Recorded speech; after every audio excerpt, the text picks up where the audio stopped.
Good evening, gentlemen, and happy St. George's Day. Good evening, 4D. Good evening, Viv, and happy St. George's Day.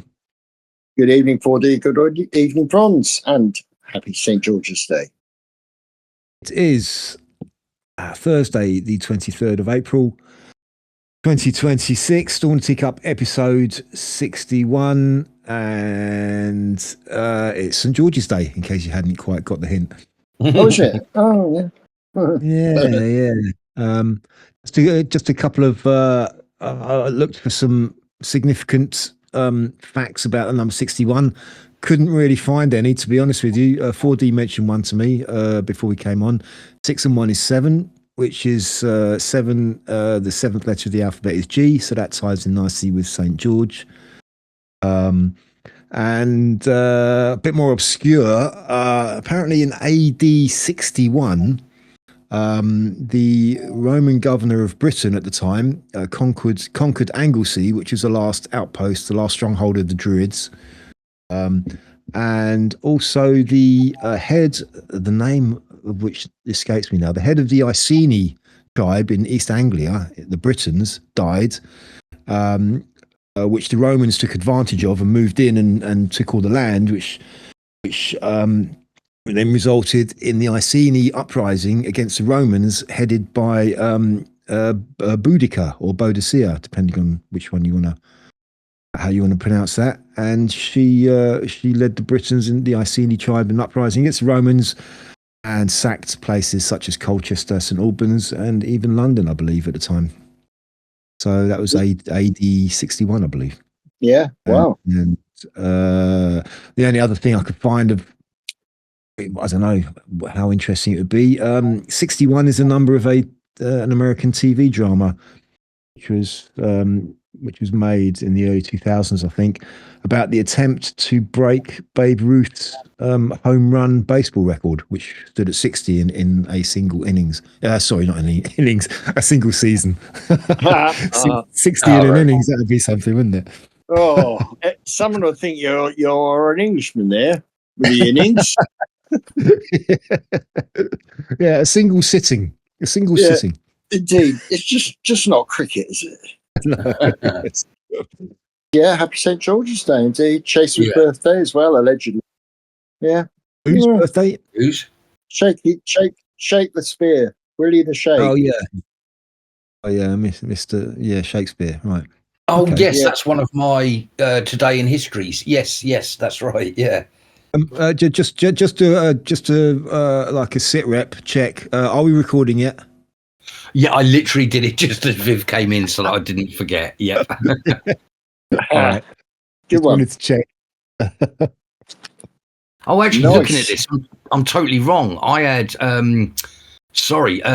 The Merry Wives of Windsor, 1597, William Shakespeare wrote and played The Merry Wives of Windsor. So, sorry, you said today is his birthday as well, did you?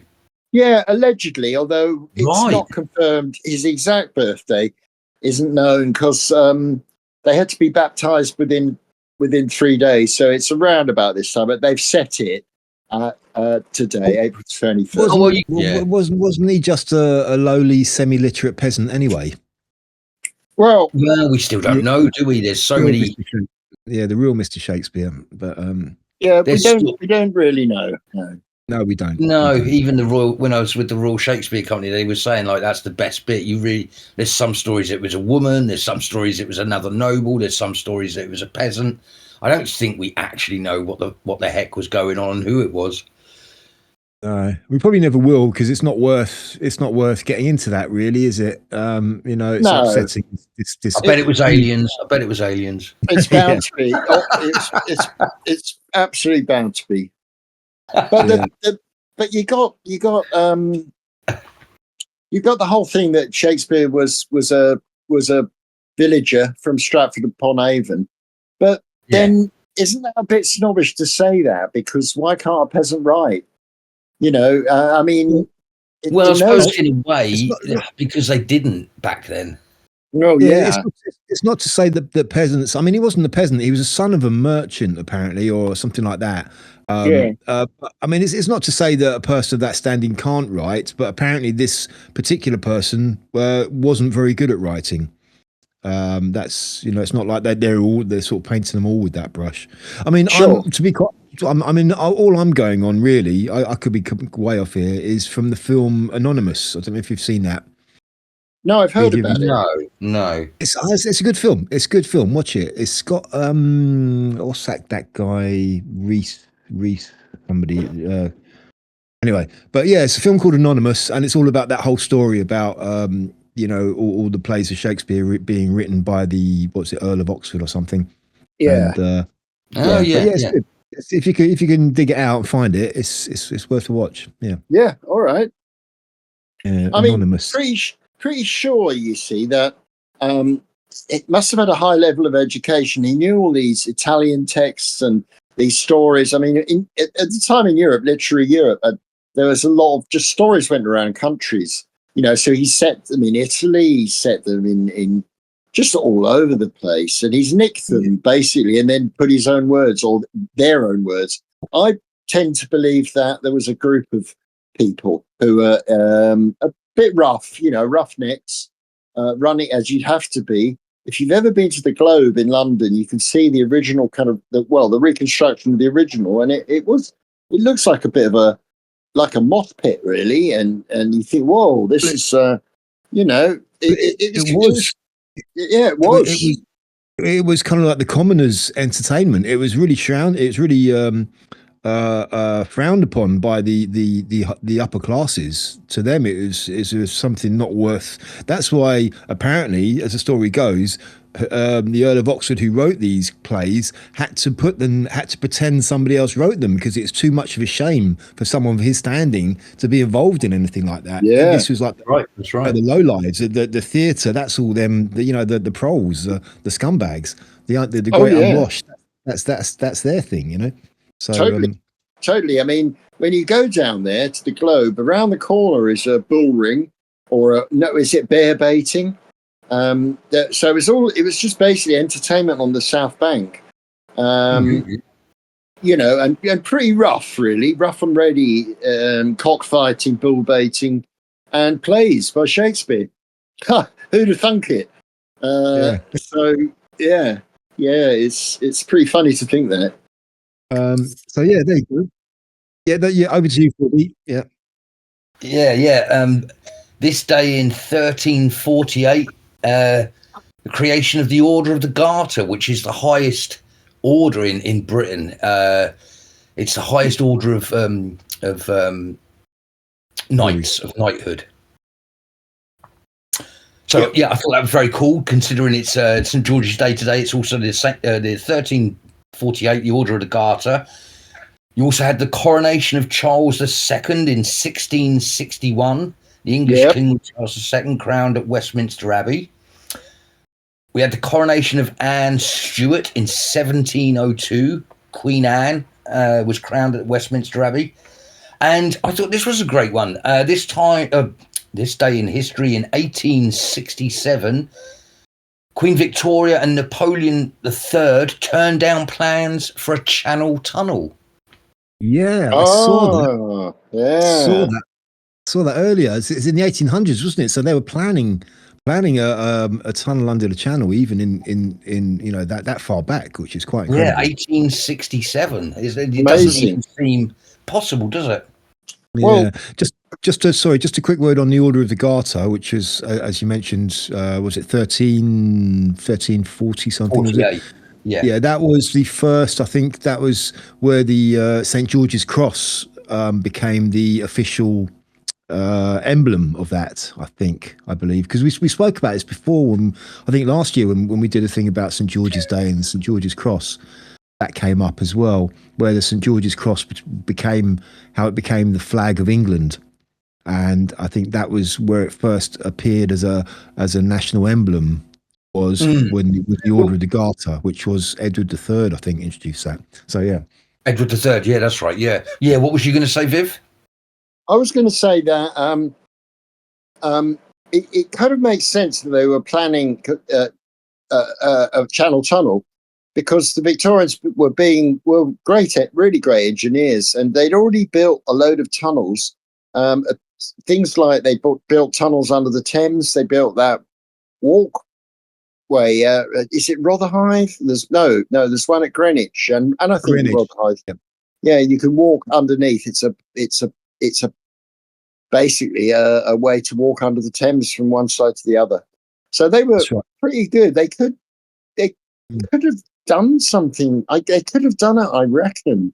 They're really clever. I mean, look at the railways that they were building. The underground was under construction, or began to be. So yeah, I was going to say that. And did France not have quite an advanced underground, or am I wrong? Yeah, they did. I suppose both of us were engineering in that realms. It just, to me, it seemed way too early to be thinking of something of that granditude. No, I kind of, I think along the same lines as Viv, because it was after the Industrial Revolution when there was a massive sort of a quantum leap forward, and we had incredible engineers. We had, Isambard Kingdom Brunel building all these suspension bridges, and like you said, the tunnels under the Thames, the foot tunnel at Greenwich, the Rotherhithe tunnel. I'm not sure if that was now the Rotherhithe tunnel now is it's a tunnel under the Thames for traffic. I'm not sure what it was originally. Bridges. We had Robert Louis Stevenson building the railways, the trains. Absolutely. Absolutely. But when you think that the first commercial car wasn't available until 1901, 1867, you're talking before even sort of Billy the Kid. Oh, well, that's probably actually when he started it. 1967. I think Billy the Kid died in 1899. Either way, like, we're talking a time before there was even a car on the road. It's what an amazing. Horses were still, the precursor to the car, weren't they? So horses would have been more than capable of going under the Thames, under the Channel in a tunnel, surely. Well, as we all said, they were doing the underground, so I suppose it's just bigger version of that. Yeah. What's Billy the Kid got to do with it, by the way? Because it's me personal as an engineer. It's because I always use him as the idea of, like, to me, the induction of the first car on the roads. I looked into it like I love the inspiration that gave to humanity, and how engineering sort of went. The average guy got in this thing and it drove. They didn't have to have horses. I get really excited about this, but I love to envision. Unfortunately, Billy the Kid died, as I say, I think it was 1899, and then the first car came on the road in 1901. So there was a 2-year period, and I love the idea of Billy the Kid looking out on his horse as he's doing some ruffian thing, and watching a car go past, and what would have gone through Billy the Kid's mind. And as a kid, that's what got me into engineering. I was imagining Billy the Kid going, "Fucking hell, it's a metal horse. That's amazing," He probably would have pulled out his gun and shot it. Absolutely, yeah. The first motor cars. I mean, you can imagine this: if we did have a tunnel back in Victorian days going under the Thames, the very first motor cars had somebody walking along in front of them waving flags. They only went about 2 miles an hour.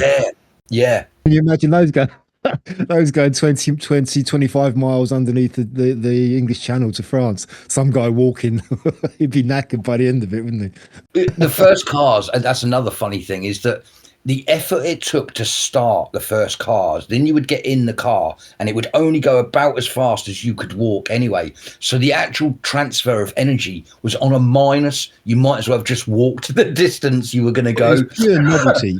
Yeah, it's pure novelty. I mean, and changing gears and those things, there was no synchromesh or anything. Changing gears would have been a major operation as well, I'm sure. Yeah, you could probably lose a foot if you got it wrong. So, what a great time. What a great time to be alive, when from horseback delivery to cars. Quantum leap indeed, and and we still, cars, what a successful invention that they've been, Yeah, nothing. You could argue that they've brought in the electric car, but I would argue back that I don't think the electric car is as feasible. But either way, nothing's really changed. The four-stroke engine has been a four-stroke engine. Now you've got V8s and you've got other distributions of it, but basically it's exactly the same as it was made. And Yeah. a lot of things that we use today, we forget that there's not much that it changes. It's a wheel was a wheel then, and today it's still a good thing to use. Yeah, I mean, I think electric cars are a stopgap. I don't think they're the future. Not really. I don't like them. So my opinion on them is I'm quite down on them, really. But I think there's something else. You know, it's a stepping stone into something else, I believe. Electric cars. But yeah, I mean, the whole idea about kind of inventions being almost getting it right first time. I mean, obviously the car has undergone a huge transformation in a lot of ways, but the basic blueprint of it has stayed the same. And you could say the same with from my point of view, a guitar, the electric guitar, exactly the same. Yeah. You know, guitars have not changed at all since the electric guitar was first invented. Whenever that would have been the 40s, late 40s, early 50s. And they've tried to sort of spruce it up and make it a bit flashy here and there, but it's basically the same as it ever was. Yeah. And I bet if you read a music book from 200 years ago, it would have exactly the same principles as the music book today. I've got 4 engineering principles books that my granddad went to school with, and nearly every single principle in that engineering book still is the same. The mathematics is still the same today.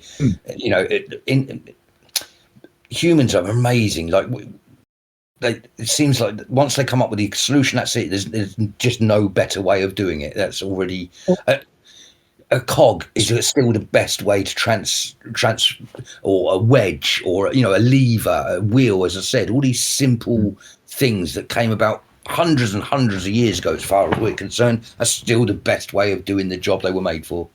There was I read a story by Arthur C. Clarke one time, and in it was the gist of the story was quite interesting. It's where humanity had evolved to a point where all advances in science and technology, everything that could have been invented had been invented. We had reached the point where there was nothing more for us to learn or to do, which is quite interesting. We had advanced science and technology as far as we possibly could. There was nothing else left to discover. Yeah, in a sense. I mean, you think of the knife, the fork, the spoon. They've been around for so long, and you can't really improve on them. You can do different designs, but as basic eating implements, they're perfect items of technology. You can't do much more. With a basic spoon, you can mess it around a bit, but the basic essence of the spoon is been there since prehistoric times. I think it reached its zenith with the spork. I was just thinking it in my head as well. Yeah. That was the end of the road for the utensil, wasn't it? The spork. Yeah, but that's a kind of offshoot. It never really took off, did it? You do see them around. But yeah, I mean that's something very, very basic, isn't it? Sort of eating utensils. There's not really never really much mileage in that one. It's not going to take us too long to reach the ultimate versions of those. But I don't know if we could have. I don't know if it's possible to have a society where everything had been thought of. I agree. I don't think that's possible either. But I mean, I was just talking a science fiction short story. Yeah, sure. But no, I agree completely. That I can't see that being a possible scenario at all, because things which now we consider to be supernatural or magical are just technologies that we haven't discovered yet. It's like TV and like the modern electrical devices we have these days. You go back 200-300 years and we would have been branded witches for having this kind of sort of stuff, this technology. Yeah. So And there's always, if you think there are sort of realms beyond um, our sort of comprehension, if you like, our consciousness. I think they are, that they are kind of realms which can be uncovered with technology, technology which is just beyond us right now. Yeah, yeah, for sure. Yeah, yeah. How's your non-smoking going? Yeah, it's all right. It's okay. Good. It's kind of weird. It's sort of morphed from. I don't really have an issue with not smoking anymore. It's more of my whole kind of issue now is with eating, and trying to find a way, because it's I really think that smoking cigarettes, tobacco, nicotine, whatever, affects us more than what is kind of widely accepted that it affects us sort of health wise. I really think it's. I mean, it's a stimulant. So stimulants do tend to raise our metabolism, speed up our metabolism, and it's also an appetite suppressant. So having, when I used to smoke, obviously, I used to kind of my appetite wasn't going crazy, but I used to eat kind of all right, mostly all right. I'd have a few sort of guilty pleasures, but I'd kind of keep things in check. And once I stopped smoking, it just seems that if I eat anything fattening, it just, my body just goes book, and it shows. It's really quite, the change is like, it's almost like, because I've stopped smoking, now my metabolism has slowed down even more because of that, because I haven't got the nicotine speeding up my metabolism.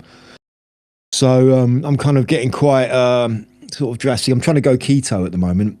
Yeah. To sort of really low carb sort of diet. So I'm kind of focusing on doing that at the moment.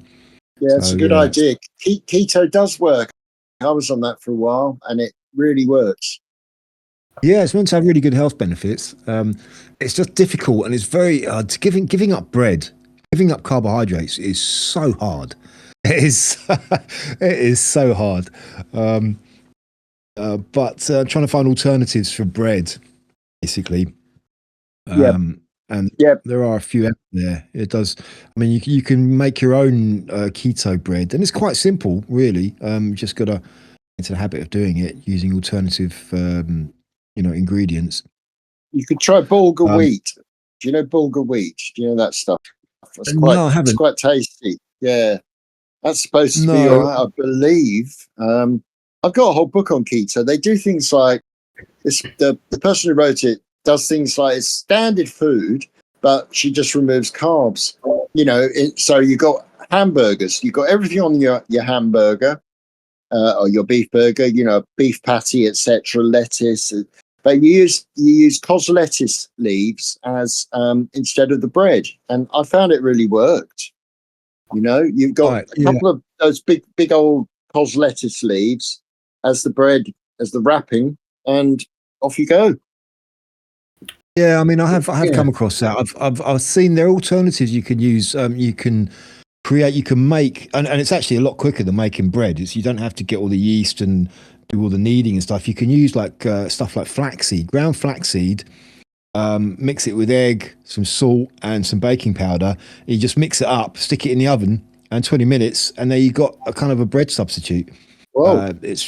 And there's something else called psyllium as well, which is a similar type of fiber, very high fiber type stuff, which is a good replacement for flour. And also, instead of trying to find a replacement for bread, why don't you find a proper replacement for bread? So, i.e., when do you eat bread? When do you is it for a sandwich? Is that what you like your bread for? Yeah, sandwich, or I tend to eat mostly. I used to tend to eat mostly pita bread because I found it is less fattening than normal bread. And I'd use it for, you make it for, I'd have for breakfast in the morning, I'd have like a fried egg and some avocado, stick that in a toasted pita bread, use it for dips, make some hummus, use it, eat it like that, or just make anything, stick some bacon in it, whatever, so for sandwiches and everything. So it's like, instead of doing that, get used to eat something I used to do was getting used to just eating handfuls of baby tomatoes, So, like, instead of finding an alternative for bread, just eat something completely different and get out. Sounds like you actually, I would say, by the way you sound there, you've got actually quite a healthy addiction to bread. You were having it for all sorts of reasons. So, Yeah. I mean, it's not just bread though. It's all kind of, you're talking cakes, you're talking, yes, yeah. biscuits, everything that has all that uses kind of wheat or flour, or that kind of carb. It's everywhere. So it's not just bread, but I mean, it's kind of nice. I mean, they do sell keto bread. I've been checking it out, but it's so expensive. In Holland and Yeah. Barrett, they sell this keto bread, and it's just like a very small kind of quarter of a really small loaf, and it costs a fiver. Yeah, there you Oh, go. wow. Right. It's There you ridiculous. go. Yeah. And then there's also the replacing the sugar as well. I mean, you can get stuff called stevia, which is meant to be a zero carb, a very sweet tasting, comes from a plant with zero carbs. I've never tried it. But yeah, but the thing is like kind of just being out and about. I always used to like to stop for a coffee, a sandwich. Now I can't do that because a coffee I used to have sugar in it, and a sandwich I can't get a sandwich anymore because it's bread. You know, so just the convenience of it. It's also the convenience, finding ways just to have Yeah. Oh, of course. Yeah, of course. You can replace sugar with honey, which isn't which No, isn't not for sugar. keto. Not for No. keto. If no, it doesn't good. There are certain fruits which are good for keto. They say like watermelon, which is great. I love watermelon, Yeah. and certain berries, raspberries, strawberries, blackberries. I think are okay for keto. Yeah. But yeah, no, not honey, unfortunately. No. Um, Okay. yeah. So I don't think I eat enough. I don't really eat enough sugar to make much of a difference. I just have some in coffee, and that's it. mm. So I don't know. I mean, Well, I don't know if you have to be too extreme about it. You could just chuck in some, um, um, the very dark sugar you can get, or I don't know. But I think you yeah, can. You don't have to cut everything out completely, but there is a certain amount of so many grams of carbs that you have to limit yourself to get into and stay in ketosis. yeah, And if you're in ketosis and you do take in too many carbs, then it just kicks you right out of it. yeah, Um, so this is the problem. You can do a bit of that, but I mean, maybe I can have 1 spoon of sugar in my coffee, but then that's my total carb intake for the whole day. So then I have yeah, to kind of really think about everything else that I eat, yeah, absolutely. because like keto diets, keto stuff that is keto friendly still has a small amount of carbs. So it's not like you're eating everything which has zero carbs. Everything has a small amount of carbs, but you're eating stuff with very low carbs, so it doesn't amount to too much. So Yeah. that's Oh yeah. so I yeah. mean, I did it for a while, and it did work. I'd eat things like, as I said, that hamburger with the lettuce leaves, which is absolutely fine, I thought. Mm. And I don't know, a flash fried steak with mushrooms, tomatoes. I'd use celeriac, which is good, instead of potato. So you can make celeriac mash. Yeah, Celeriac, cauliflower is very good. I've taken cauliflower. Yeah, I've taken to getting some like kind of young cabbage, and you chop it up and you fry it up and you chuck in loads of other stuff with it, and then just mix up like 3 or 4 eggs, mix them up, chuck them in, and it creates kind of like a Spanish omelette but without the potatoes. yeah, Um, nice. so that works well. Yeah. It can be done. It can be done. I did it for Yeah. over a year, and I lost a hell of a lot of weight. Yeah. I'm just trying to get rid of my this spare tire which has been forming. Yeah. That's my main thing. Yeah. Have you guys heard and I think there's been chatter about it for many, many years, but it's started to get into the news at the moment, these missing scientists from America Yeah. and around the world. And in Yeah. particularly, and in particular, the fact that they're saying that that this one that went recently was someone working on anti-gravity. And again, this is something that I've been into for about 10 years, say. But when you started to when you started to talk to people about anti-gravity, they really looked at you like, oh my God, poor fella, he's really gone now. Clearly it is a concept. Yeah, go for it. Yeah, I mean, I as you probably saw, I did post that report on that on here about Yes. the missing scientists, and they all seem to be kind of. I mean, it's been happening over several years. I mean, some of these deaths and disappearances go back 3, 4, 5 years, but they all have kind of connections as being having some connections towards either kind of UFOs or alternative energy or advanced, advanced technology in one way or another. And yeah, and it has been kind of sort of hitting the news recently that all of a sudden people are starting to join the dots, and it's like, why are all these scientists just disappearing? This is weird.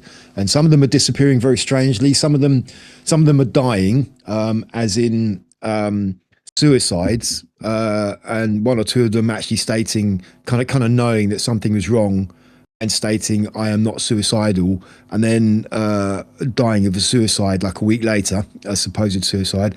Others, there's a couple of reports of a couple of others who apparently who just disappeared. They just walked out. They took a gun with them. Yeah. They took a gun with them. They didn't take anything else. So it's like they didn't take any, like no mobile phone, no money, nothing like that. So it's almost like they went out as if they didn't want to be found where they were going. They literally just took a gun and that was it, and they left, and they've never been seen since.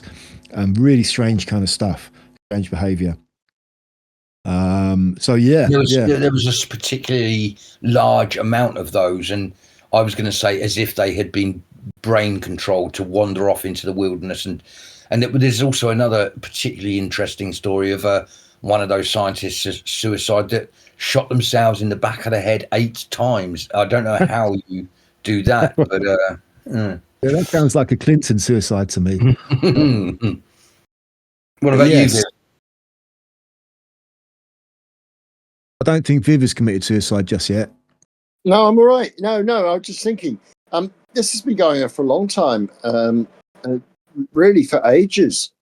So yeah, somebody's up to something. Some force is up to something. It seems. But yeah, it's very odd. I did notice as well. I can't. I'm not saying that I think it's connected to this, but it did make me wonder, because I noticed that there's been a few notable deaths in the last couple of weeks, and one of them seems has a connection to this type of story, and that is a guy called Nick Pope, who is is he gone? Yeah, he last week he died. He passed away apparently. Wow. And Nick Pope was this English guy who became the kind of the authoritative voice, the go-to voice on UFOs. Yeah. And he quite often, he wrote a few books on the subject, and he'd quite often pop up in these UFO documentaries and Ancient Aliens. But his kind of journey is quite funny, quite strange, because he used to be a civil servant. He used to work for the Ministry of Defence, and he was not interested in UFOs at all. And one day he got put onto the UFO desk. It's like, here's, you're going to work in this department. You're just checking out all these reports of sightings of UFOs, and that's it. And and he's like, oh, okay, and he went and did the job, and the job kind of turned him into a bit of a believer, and then he became really interested in it. And he said 80%, something like 80% of the stories, you could tell they were just easily explainable, but he said there was always a small percentage which were just unexplainable. And he said, and that's what really got him hooked. But yeah, so he died, and I kind of don't know if there's a link between him and this story, but not that he was a scientist, but just thought. Am I right in saying that also Wilcox has now passed? Yeah, Desmond Wilcox. Wilcox, yeah, Desmond. No, not Desmond. The other UFO. He was one of the scientists. Yeah, he was one of the guys that was mentioned in this report. Yeah. He's an American guy, wasn't he? Yeah, I can't. I'm trying to remember. I'll try and look it up while we're talking. But he was big on the whole UFO. Yeah, Willocks, I think his name was, if I remember correctly. I remember now. Yeah. Anyway, yeah, there's like, in fact, I won't know how to find his name. Yeah, just very interesting, especially with the fact that they're saying that it's all coming out now. I keep on saying about DEFCON 0, so I give those boys a shout out again. But I don't know if you watched this week's one. I found it absolutely enthralling. Absolutely enthralling. They had. That's when they interviewed someone on that, didn't they? I can't remember who it was. Is it that one? Yeah, they had the senator that's been talking about it. Oh yes, the southern guy. He keeps on saying "dag nabbit," dag nabbit. He's good. What's his name? It's not Tuberville. It's the other.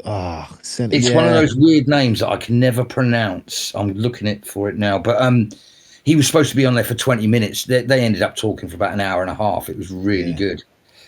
Yeah, he's really sound, that guy. He says "dad gummit" all the time, doesn't he? He's really sound. He quite often does stuff, does little video things as he's kind of coming out of the Senate. I think just straight on his camera, his phone, and he seems really quite based. Tim Burchett, that's it. Yeah, yeah. The one. So yeah. But yeah, the whole kind of alien UFO thing seems to be kind of picking up a little bit of traction as well. You know, there seems to be a bit of chatter about Trump maybe releasing some of that stuff. I don't know if it's just another rug pull or what's going to happen, but it does seem to be gaining a bit of momentum, that one, at the moment. Yeah. Oh yes. Yes, very interesting indeed.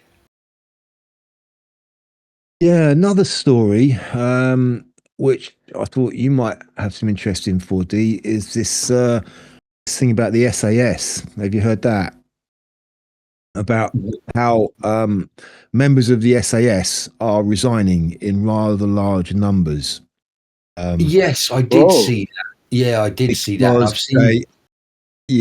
Basically, because they cannot. They're in a position now because of the British government it's basically this guy Lord Hermer, which is one of Starmer's sort of best buddies. He's the Attorney General, has started kind of taking out legal action against British soldiers and members of the SAS for past supposed indiscretions. So the SAS are now kind of like, well, look, we can't trust the British government not to take out legal action against us for jobs we've been trained and paid to do by the British government. It's crazy, And this is something that, as an ex-squaddy myself, I'd like to chirp in that soldiers have been asking the Special Forces for, I would say, over a decade now to get involved and start standing down or start going to the government, because with all the Northern Ireland, the soldiers out that were getting done for what they did in Northern Ireland, it's an absolute, again, I'll get on my high horse, it's an absolute disgrace. We're paid to do a job. We're not the ones that pull the trigger. We have to do as we're told, and we are protecting people. The idea that an ex-soldier can be pulled up for, unless they did, and there are things that you could have done that were wrong, so.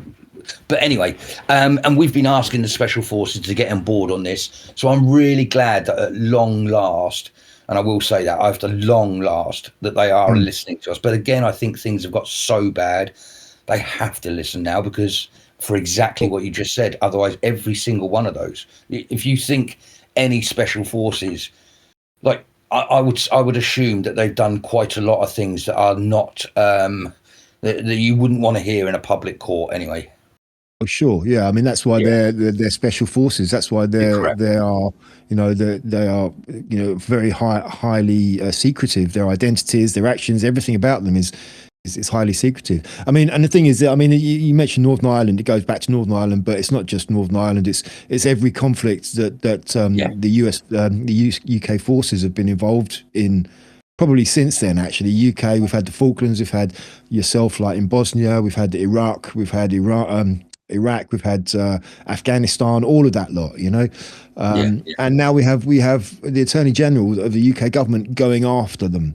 And I think the implications of this are really, really quite serious, because if this government loses the SAS, then they have nothing. They have absolutely nothing in terms of security of this country. Because if you know, if ever they need a job done, it's the SAS they'll turn to. And if the SAS aren't there to do it, then they're going to be absolutely screwed. Yeah, and I'll also reiterate that I've been asking help from the government or the forces for the stuff that I can tell you happened in Bosnia. Hundreds and hundreds of bodies, things that I can't talk about anymore, and yet they won't help me. I could start a court case. If anyone important was listening to this, I could start a court case, but they'll only do it to save their own bacon. So I don't even know why they're getting squaddies on from Northern Ireland. Again, it's all backhand deals and crap. It's not, none of it is real. But I was also going to bring up. Sorry, just to comment on that, it's all part of the controlled demolition. That's what it is. It's controlled demolition. That's what it is. What's the name of the guy? Oh yeah. What's the guy? What's the name of the ex-squaddy that's been questioning Khan quite a lot? He was going to challenge Khan. Not Ant Middleton. Ant Middleton. That's the guy. I often wonder. Again, he's quite a prominent member of the quite a prominent member of the armed forces. I wouldn't be surprised if there's lots of underhanded things going on to try and work out why this government's gone so broken. When you get an ex-special forces guy in a place like that, don't think he's not a special forces guy anymore. Like that's their bread and butter. He'll be doing it to the day he dies. So all I'm saying is, I wouldn't be surprised if some very senior officers have said, right, this country, because things have gone completely wrong, and I wouldn't be surprised if we are very, very close to some sort of mutiny in as much as they're saying, right, get this sorted out, or we're going to have to get it sorted out. I don't know. I'm probably making it sound a bit worse than it is, but who knows? But I mean, the fact that this is now kind of in the public domain, this story about the SAS and these guys resigning in large numbers because of this.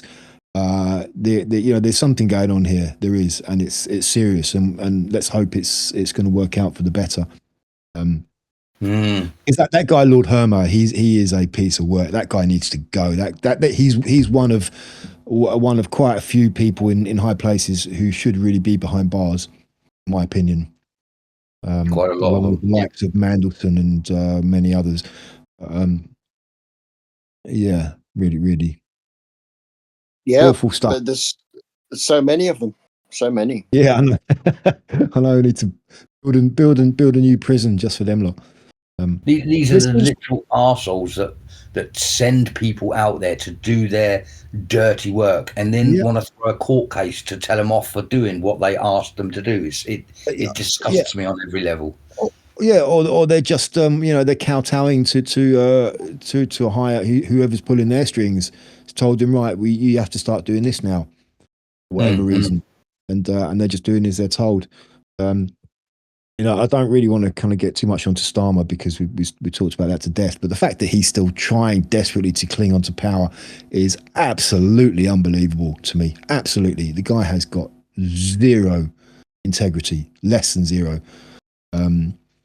Well, I mean, I'm sure we could go on off on that one. But I did want to also talk about this other thing, which is kind of has a link to this story about the SAS. It's about this survey. Apparently, there's a survey where over half of British youth would not, under any circumstances, fight for this country. This is this survey which has been done, and that does not surprise me in the slightest. No. To be honest with you, it's sad. It's very sad, but it doesn't surprise me. When you look at, there's so many reasons why. They're discussing it on the radio, and they're saying, well, why is this? What are the reasons for this? And it's kind of like, you're just sort of, fluffing up this story just to kind of talk about it. Everyone knows the reasons why. There's no mystery here. Of course. Of course. So again, you wonder if they've done it on purpose or not. It seems a stupid thing to do on purpose, but in my day, it was, as I've often said, we would claim to be the best army in the world, and it was quite a proud. I definitely felt pride in being a squaddy. Why would a youngster want to join up now? We've told the world that men are too toxic and it's horrible to be a toxic male. We've said that England has taken over the world and it's horrible people and white privilege, and we're like, there is no enthusiasm to stick up for your country. We opened the show by saying Happy St. George's Day. I don't think people even know who St. George is. I've had my T-shirt on all day today. Went to the group, went into town. No one's got a T-shirt or a flag, or no one. I walked in and I said to everyone, "Oh, Happy St. George's Day." The kind of frowns I get, and it's just like, look, this is what, there's no pride anymore. That's the problem. Well, I mean, the first thing is all you have to. I mean, if everyone is at all puzzled why kids will not fight for this country anymore, the first thing you've got to look at, such as people like yourself, 4D, is how veterans are treated. Veterans are treated like, first of all, it's like, look at how the people who have gone before you have been treated. They've been treated like dirt. There's no support at all for veterans, for ex-services people. No, absolutely. And the story of veterans on the street is probably a good decade-long story now. So, yeah, exactly. It's in people's minds. Why would you join the army only to come out and get thrown to the streets like I was? Yeah, and everyone's been indoctrinated to feel shame, to feel shameful to be English, and it's just we must be about the only country in the world which has that attitude. You look at every other country, and Ireland have St. Patrick's Day. Nobody frowns upon that. Yeah. The main political party is a Scottish nationalist party. All right, that says it all. Yeah. Nobody has a problem with that. You come to England, you start an English nationalist party. You are racist. You are scum. You're a Nazi. It's like, Britain. Yeah, the colonial shame. The slavery. It's like, yeah, we ended slavery. So on and so forth. It's just a constant barrage of kind of beating us down, of knocking us down. We're the only country in the world which does that, and it's incredible. It's incredible. Yeah. It really is. You haven't said much, indeed. Viv. No, I'm listening. I'm thinking, yeah, it's true, really. The whole English problem is remarkable, really. We don't even have. We're not even recognised as an indigenous group, So yeah, we're being obliterated. We're being erased. Yeah.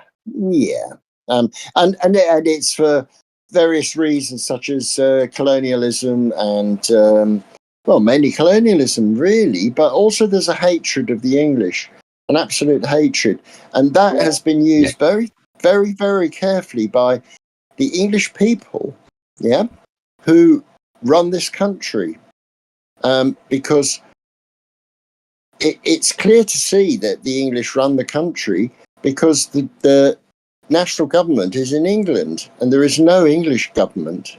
There is no devolved government. So they're saying that England is the man, the big man, and the others are floating around England. So let's give the Welsh they can have a parliament. Scottish can. Let's have an assembly in Northern Ireland. Do we have an assembly for the English? No, of course not. Because the people that run this place are based in England, in the city of London, in Canterbury for the Church of England. But no one there actually for the English. Absolutely. Well, these people are nothing at all. Well, I mean, this is the worst thing about it. It's the people kind of orchestrating all of this are English. This is not like some foreign invasive power.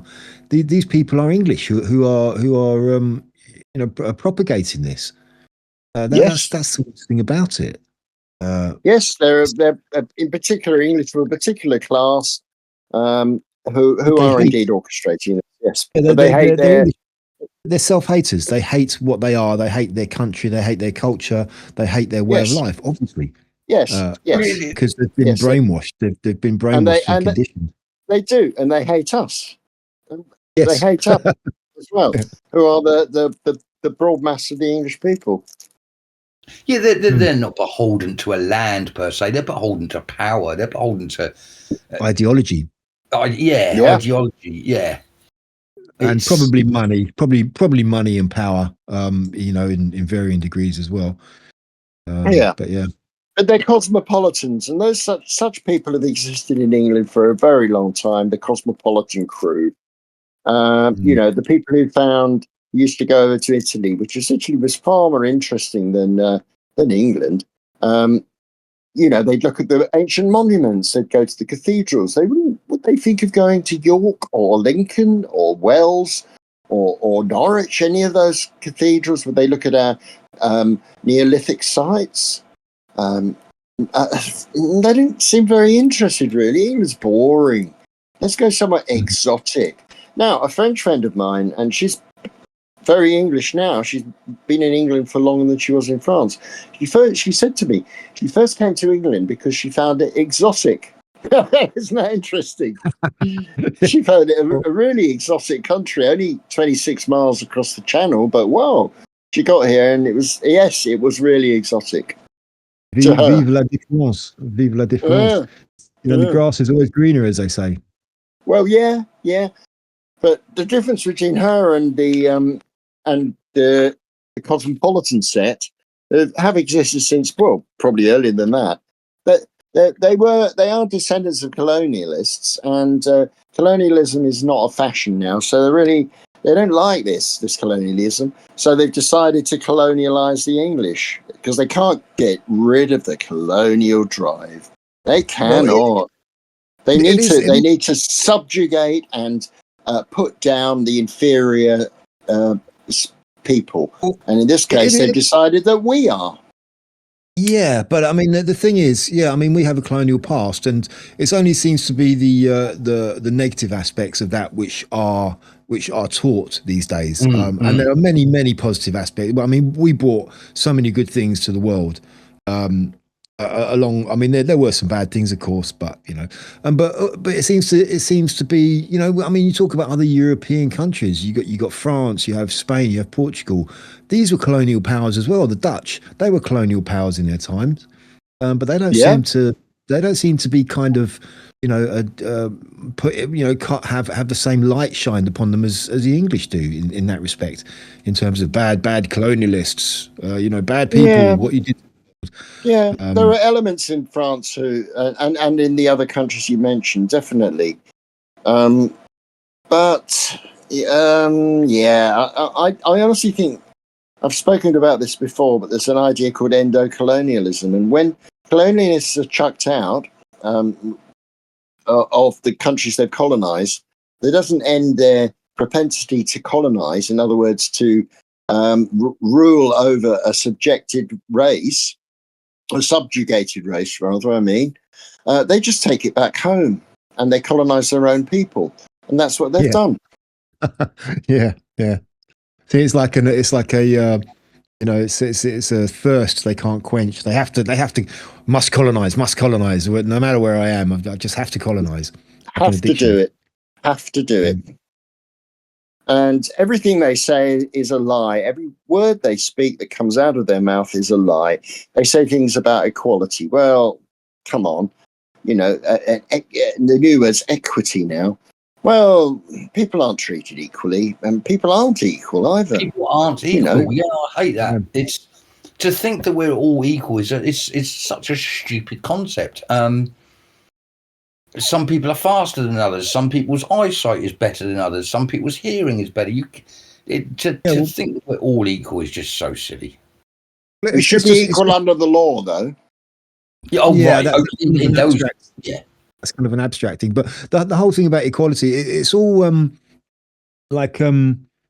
it's all contradictory, because they talk about diversity, but then they talk about everybody being equal. So there's no diversity there, is there? Inequality. There's no diversity. No.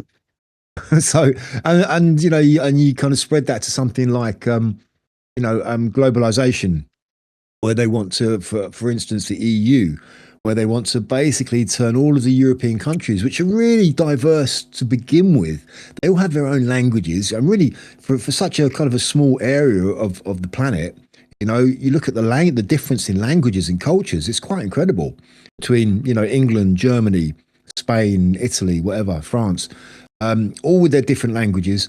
The diversity is there to begin with, and the EU comes along and they want to just homogenize everything and turn it into a kind of just a beige constant, if you like.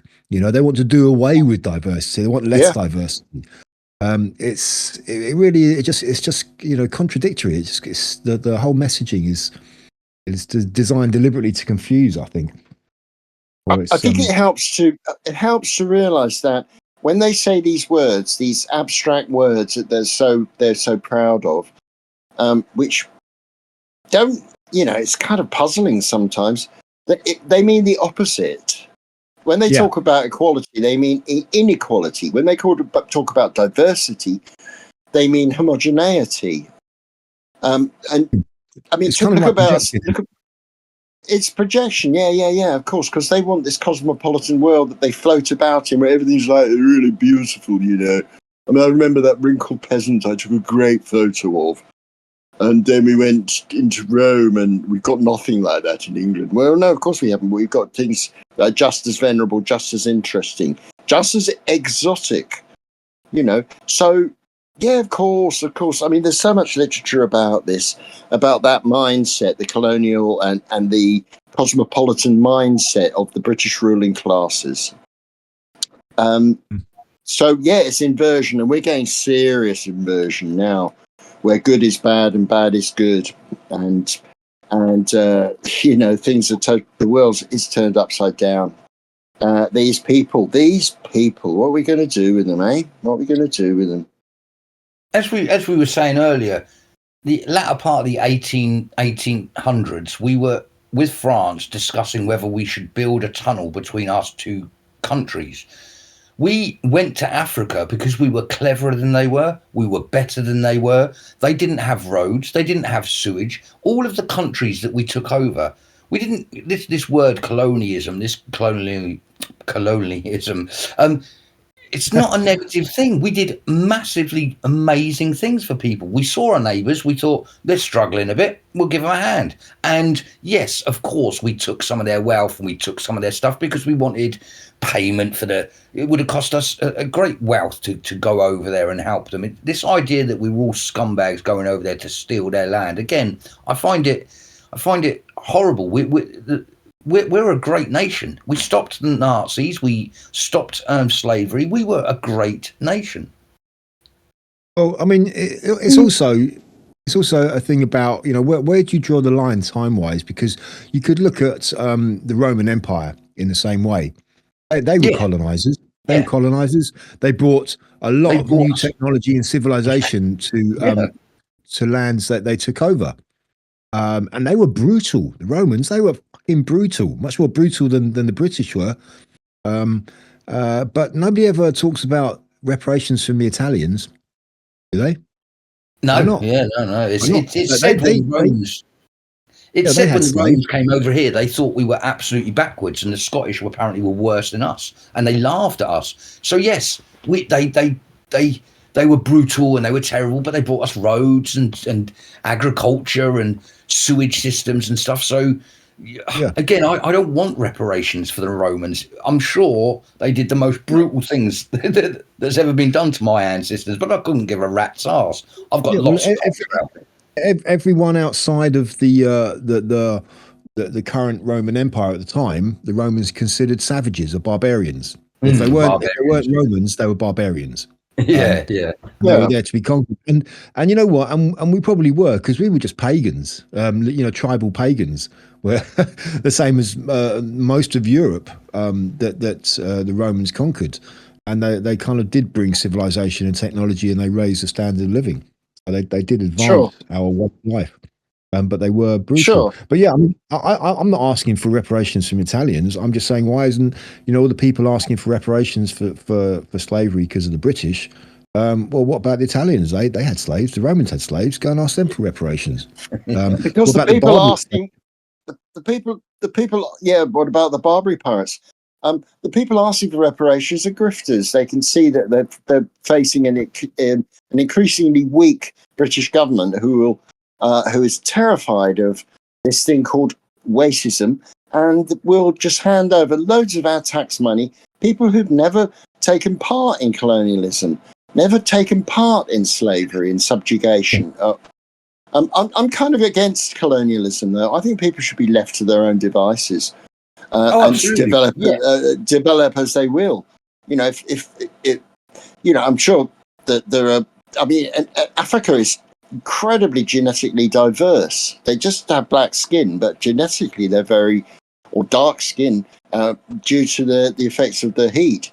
They've built up a stock of melanin, and physiologically they're adapted to that. The problem with someone like Africa. Sorry, Viv. I just got to say this. Problem with someone like Africa. How do you go with that? Because if you want to help Africa, okay, you can try and help them. But if it comes to actually just supplying them with money, you know that's not going to work.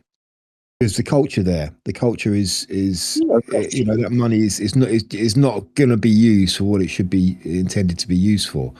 Yeah, of we course. know that. Yeah. So it's kind of a difficult one. If you just leave them to themselves, then they're probably going to have famines and and all the usual stuff, which has always gone on there. You could look at it back to the Romans, that if the Romans hadn't have colonized us, we would never have learnt the things we learnt from them, and then we got strong enough by ourselves and went on to conquer the world ourselves. Maybe again, if we went in there, took over them, showed them how to do things properly. No, I know this is controversial, but I'm just saying, like, as we all three just said, we're not asking for reparations for what the Romans did. We were clearly back in that day a very backwards group of people compared to them, and we gained a great deal from it. The problem with Africa, I think, is you've had the French trying to take it, you've had the Spanish trying to take it, you've had the British trying to take it. I'm sure the Russians are in there a lot, and probably Germans had some interest in there. Yeah, sorry, I forgot about them. Germans had a go. It was more Portuguese than Spanish. Spanish were busted flush in the scramble for Africa in the 19th century. They didn't. I don't think they. Not sure. I don't think they had many colonies. I think they had. Did they have Morocco? Possibly. Yeah, I think they used to have Morocco. Yeah. They still have a very small part of Morocco. Yeah, they do. Ceuta and Melilla. Yeah. But and also the Dutch, of course, down in South Africa, the Boers. Oh yeah. Oh yeah, no. I mean, I wouldn't, talk about going in there and taking it over because we know what's good for you. No, and I'm not saying that. I was just being hypothetical. Please don't YouTube. That's not what I'm saying. Oh, please. I mean, there is quite a good example of. I mean, this is maybe a symptom of what's gone before, but after like South Africa, the whole. The ANC took over, and all the kind of the whites are being kind of persecuted, and the white farmers, all the stories about white farmers just being attacked and killed, having their land taken by the incumbent black people. And now you had this guy who's just been sentenced. What's the guy's name? I can't remember the guy's name now. Melita or something. Who's been he is holding these rallies and just saying, kill the farmer, kill the white farmer. That was his slogan. That guy, right? Yeah. He's been arrested, is he? I don't know. He's in some kind of legal trouble. But in a way, sort of the whites relinquished the control of the country back to the blacks, back to the supposed indigenous population, and they've not really made a very good fist of it so far. It's certainly not improved, South Africa, that's for sure. No, why should it? Why should it? Most African countries are using a colonialist power structure as instructed by the colonialists. So they're using failed systems such as parliamentary democracy and various parliaments and the party political system to run the country. And these are failed systems, as we're seeing so clearly in Britain. Britain is under collapse. So, it will be like an African nation. We almost are really now. We almost are. Our education for the future is already deemed close to being irreversible. I was looking at the stats of marriages in this country. In the 1940s, we were at 57% people married, and we're now close to single digits, like 9% of people, 8% getting married. All these, it's crazy. Yeah, totally. Yeah, we need to but get you're back talking to about education. Well, that's done. That's gone. That's totally gone. It is useless now. It's been destroyed now. Education, yeah, it's been handed over to totally destroyed. Destroyed. And people say, "Oh, what do you mean, Viv? What do you mean?" Well, I'll tell you what I mean. Tell us, Viv. Go on, Viv. Please tell us. I'm gonna tell you. Yes. Oh, please, yes. Right. This is an example I came across of a real SAT examination question. Okay. The SATs. I don't know how old are you when you sit SATs. I don't know what the hell SATs, they are. Really. I didn't do them either, but I know what you mean. They replace what? GCSEs, was it? I didn't even do GCSEs. I did O levels.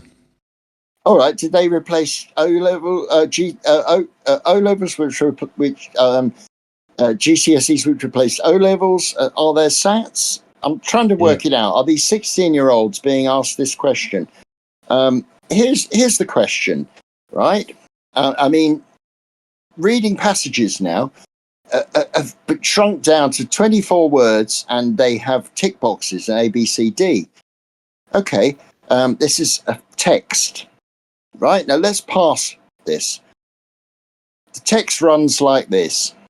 The narrator has just arrived at a summer camp, right, far away from his home, and it reads, "This place was different than I thought it would be. I'd never been anywhere like this before. I did feel scared, but also excited." The question is, according to the text, how does the narrator feel about being at summer camp?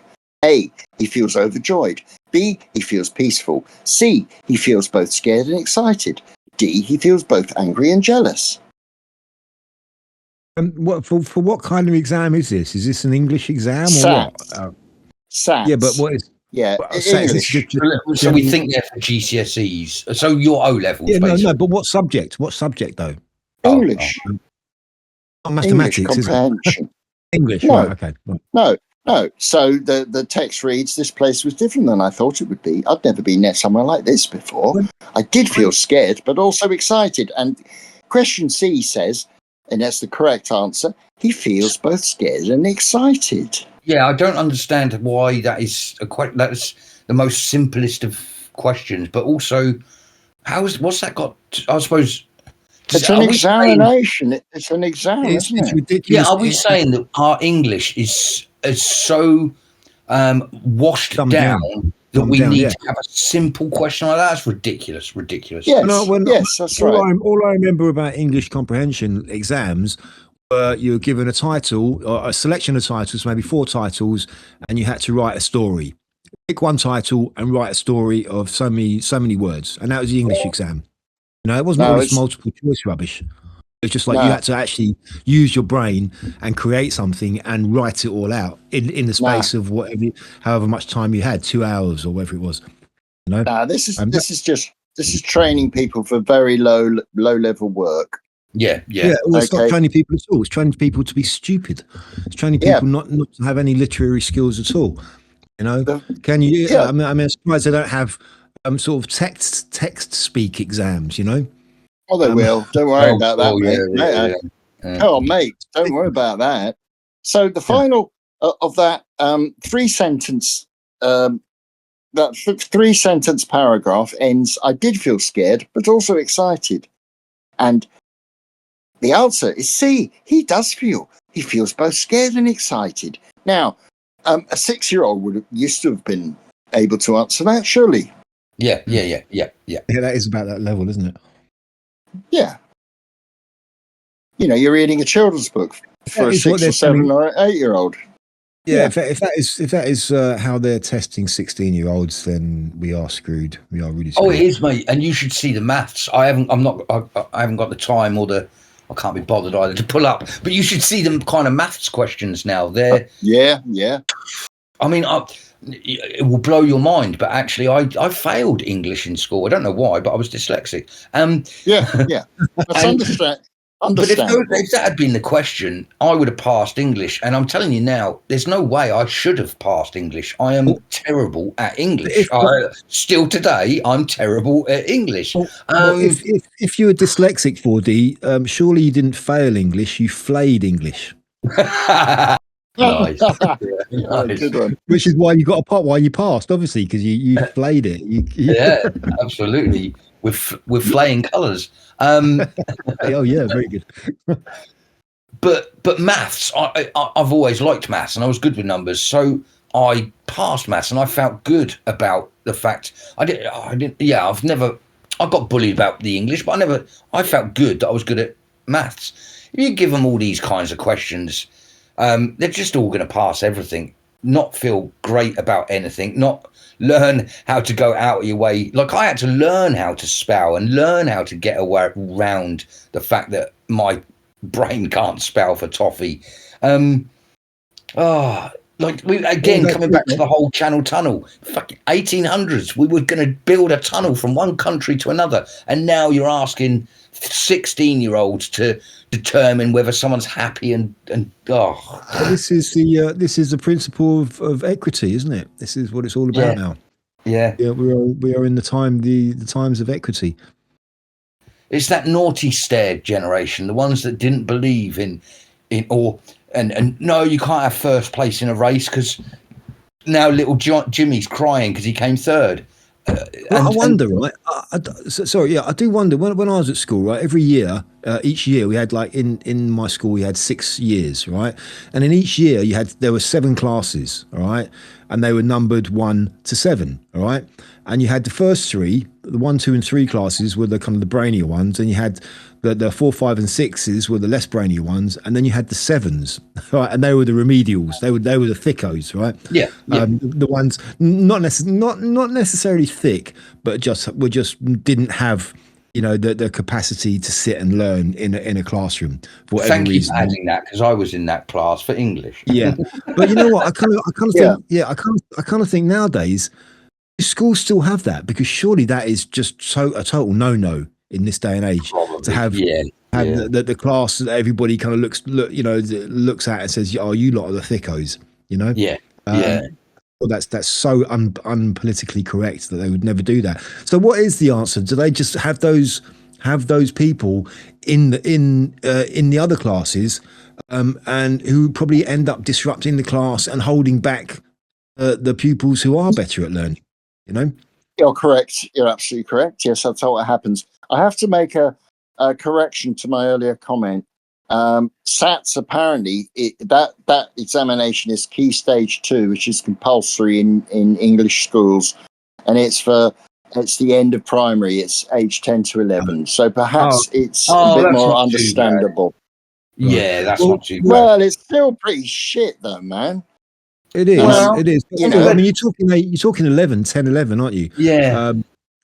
But the thing is, when I never did any tests. When I changed from primary school to secondary school to high school, I didn't have to take a test. Just went straight from one school to the other the next year, and that was it. No tests. Yep. We may have had a test. I think we did a test at the end of the first year of high school, and then that, I think, if I remember rightly, and that was how they kind of assessed when we went into the second year whether we'd go into the top set or the bottom set, and that's how they sorted us for the second year. We did tests in the first year of high school, I think. So they may have been the equivalent of SATs.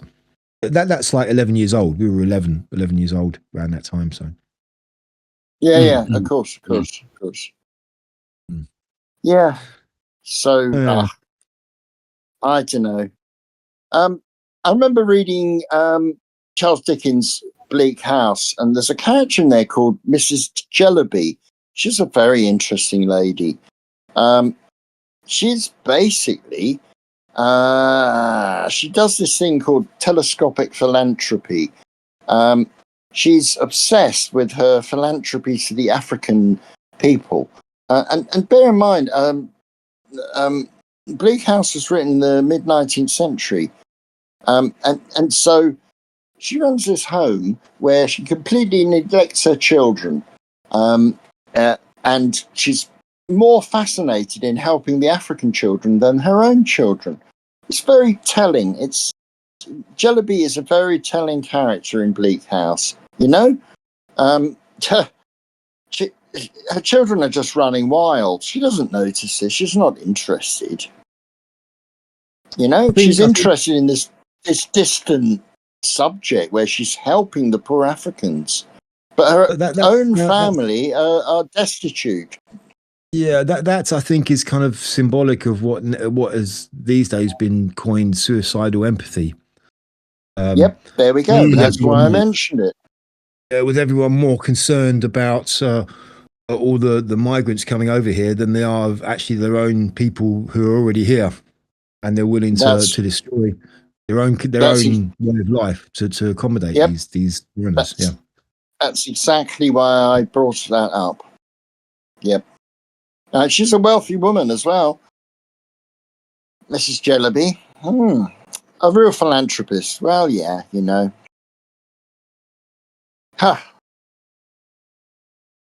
So that's the case we're in today. That the government, the Jellybys in the government, are more interested in assisting people around the world, and of course they're not really doing it. Let's not be all kind of naive about this. They're sending money to their own analogues in other countries to wash. Most of this money goes to governments, African governments, whatever governments they're sending it to. They send money to India, well, which is actually quite a powerful nation, to help the Indians. Do you think it really goes to the Indian people? I don't think so. Well, I know they're not. They're a nuclear state. They have nuclear weapons, so they should not be receiving any money whatsoever. No. They don't need money. They don't need money from us. No, they don't. And not only that, this whole Trump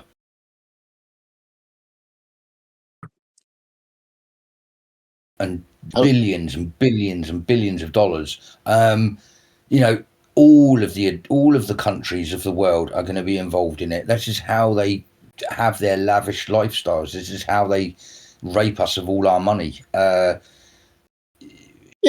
know, like they all say, when the full truth of all of this is not, if it's ever known, it's gonna blow people's minds. There is more than enough money for everyone to have absolute all the food in their belly, roof over their head, water that they need. There is enough wealth on the planet for everyone to have a decent lifestyle. We're forced into believing that we're all stupid. There's no money out there. There's no land left. There's no resources, and we're all squeezed into tiny cities to make it even more jump out at us. But it's all just made up rubbish. Yeah, it's all made up. There's too many of us. The world can't sustain us. We need to genocide a lot of you. Austerity is the cry of the bourgeoisie and the ruling class. You must pull in your belts, tighten your belts, as they suck out the last bit of meat from a lobster's claw. Great analogy, yeah. Cheers. Just a quick point of order, sit rep. 4D, are we recording? Oh, thank you. Yes, we are. Just wanted to double check. You may be taking the mickey out of me, but I'm going to take the mickey back. That if that was your way of checking, you were an hour and a half out, so it would have been rubbish if I hadn't. Yeah. Well, better late than never. There we go. There we go. Yeah. Yeah, I don't know. Yeah. I mean, did you hear it talking about giving money away? Have you heard that we have the Home Secretary Shabana Mahmood has now made a new deal with the French to pay them £500 million to make sure the boats don't stop coming. Or Yeah, no, we've heard I mean, it all before. yeah, I know it's Yeah, more of the same, isn't it? But she's carved out a new deal. She's paying the French inordinate amounts of money to stop the boats. It's like, well, how long have we been doing that and nothing has changed? It's ridiculous. It's incredible. yeah. £500 million we're giving to the French Oh. to, we gave you loads of money to do this before, but this time we really mean it. Can you please stop the boat? Oh, oui, bien sûr. Yeah. Well,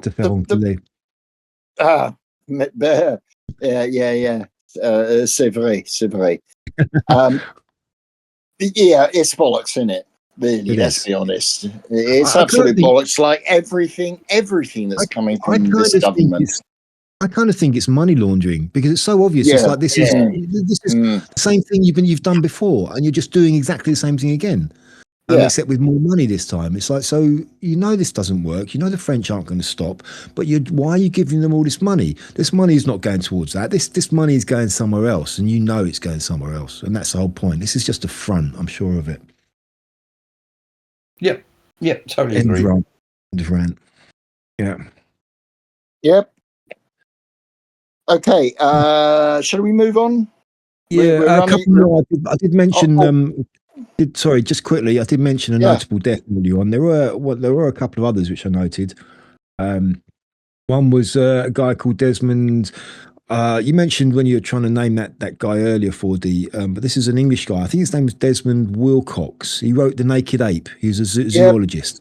Yep. I got one of his books. I got his book on cats. Yeah. All right, yeah, he wrote Man Watching. He was quite an interesting anthropological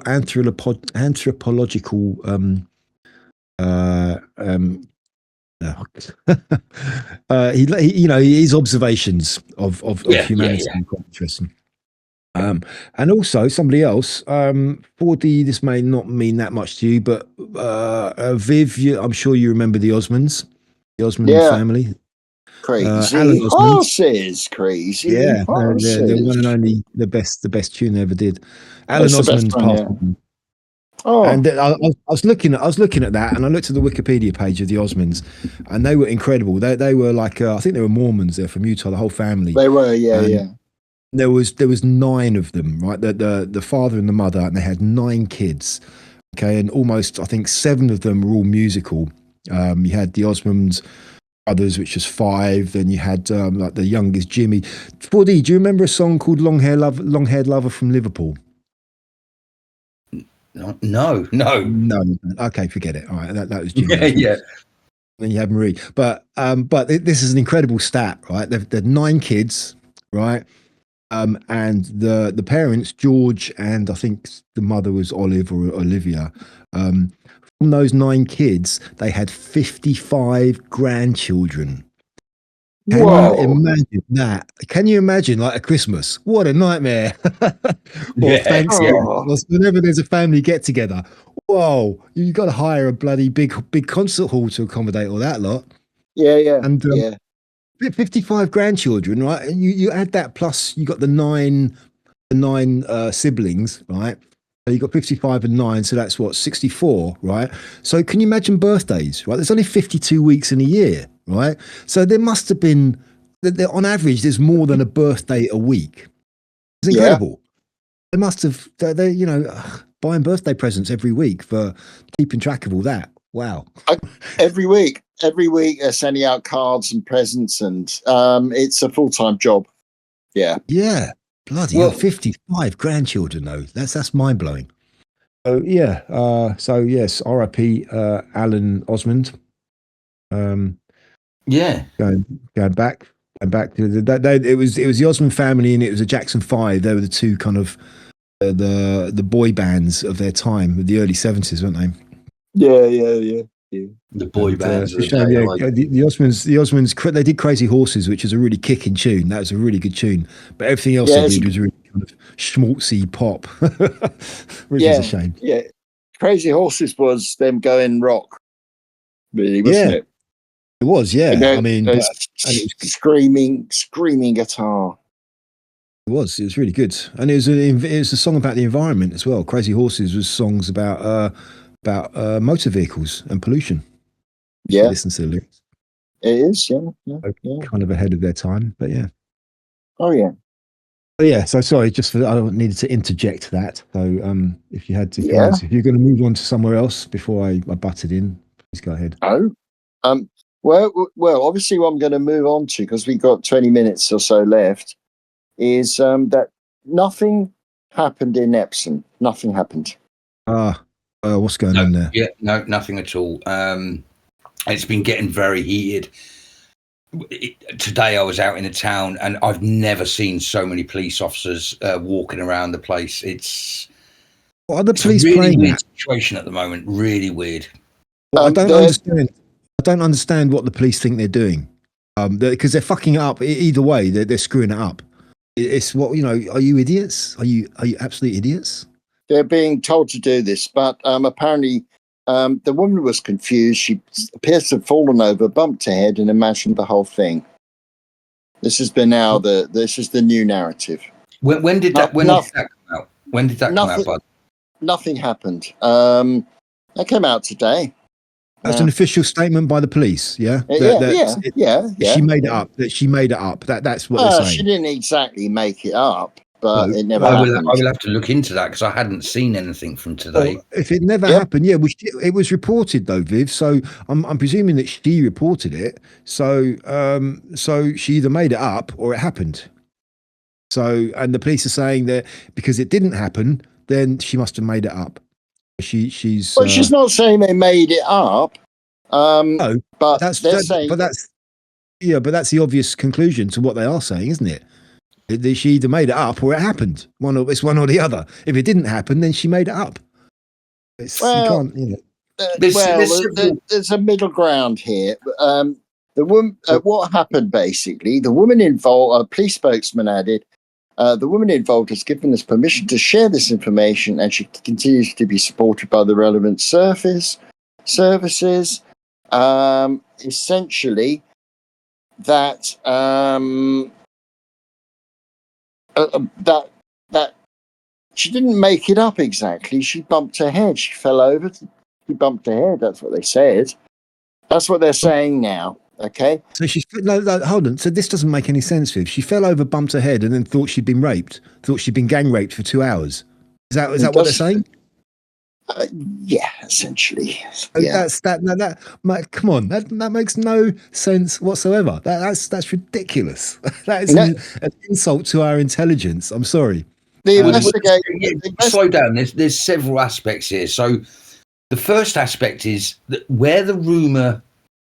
Right, so the rumor was out there, but on the initial, I think it was 2 weeks ago on Monday when all the locals came out, a woman and all the locals came out, and it was a famous YouTuber called Tomo. What's his name? Anyway, and Tomo, yeah. Yeah, and he came down, was filming it, and a woman comes up to his camera. She says, "I'm here from the Pink Ladies. I've got some information. It was 4 immigrants. They raped this girl for over 2 hours. They've got CCTV footage, and they're covering it up." So that's, from a local point of view, that's where we grabbed hold of that specific info. Since then, locals have done some of their own looking into things, and it turns out that one of the people that lives around the church said that they heard screaming the night of this incident at around about the time of this incident. There's also a local that says he saw a woman matching the age and of this girl wandering into local Epsom hospital in a very, very bad way, saying, "I've just been followed into a church. I've just been raped. Can someone help me?" So we've got pockets of information. No one, we can't validate any of those, but those specific things are what's been told. And then I also want to bring your attention to on Wednesday, the police came out to City Hall or whatever you call it, to give a statement to the public. Number one, they said things like, we have a victim, but we haven't worked out if there was a crime yet. Well, if you've got a victim, you can't call her a victim until you know a crime has been carried out. So why did you say victim? And the other part of that was, they said we cordoned off the area. We went door to door to ask questions, and we also had a forensic team to do some investigating. And I said it before and I say it again. Surely you don't bring an investigative team into it until it's reached a point that it's necessary. There's enough evidence to say that we need an investigative. So there's a lot of stuff that just doesn't marry up. But I will say that the bit about the 2 hours and the 4 people, that is specific from one woman. Is she real? Did she really get that from the Pink Ladies? I don't know. Also, the other, I just really quickly throw this in. There was a local guy at the beginning on the first time that everyone came out. He said, I can't speak for her. She's too scared to come out here. But he sounded like he either knew her, knew of her, was a neighbour, was a friend of the family, someone close enough to have said that something definitely happened. That's what I'll put into this. Well, what I'll say is, no need to worry. The investigation has been closed. Yes, yeah. But, has it? Oh, okay. Well, I mean, the thing is, I mean, with regards to those people's accounts, okay, they may or may not be true, so we can't take those as gospel, right? But that's right. What is quite obvious is whatever happened to this girl, she reported it to the police. All right, so she would have given a statement to the police right at the beginning, and the police didn't come out and say anything for the first 4 days, right, until the people came out on the streets, and then they were forced to come out, and they really dealt with it the wrong way. That they could have. I mean, because people have stated there's CCTV all over the place, they would have had that in an instant, so they would have been able to verify it. Absolutely. Yeah, and they didn't give any information either way when they came out and made a statement. They didn't say, yes, this has happened. Here's a description of the people we're looking for. They didn't say that, or they didn't say, no, it didn't happen. And we're pursuing, the reasons why this story has got. They just gave no information when they could have done. They could have put this pretty much all to bed one way or the other. And they didn't. But that's really suspicious. That's really the police. Activity and procedure on this has really made things worse. Basically, they've been really bad. Well, they put it. Excuse me. They put it to bed now, so that's fine. That's not fine because there's still questions that are not answered. What about this girl? What happened to her? It's not. What did fine. She say? I'm being ironic. It's not fine. But we have a police investigation concludes no sexual offence had occurred. Surrey Police said following its thorough investigation into the incident, which sparked protests and public disorder in the town, they now believe the woman concerned sustained an accidental head injury following a night out and made in scare quotes, a confused report. And the woman involved has given us permission to share this information, and she continues to be supported by the relevant services. I'm sorry, but that's another reason why the case cannot be closed.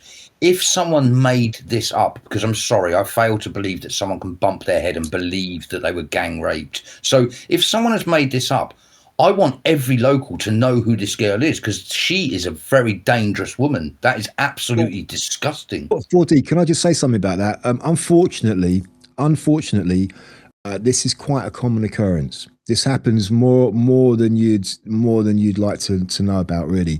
What do you mean by that?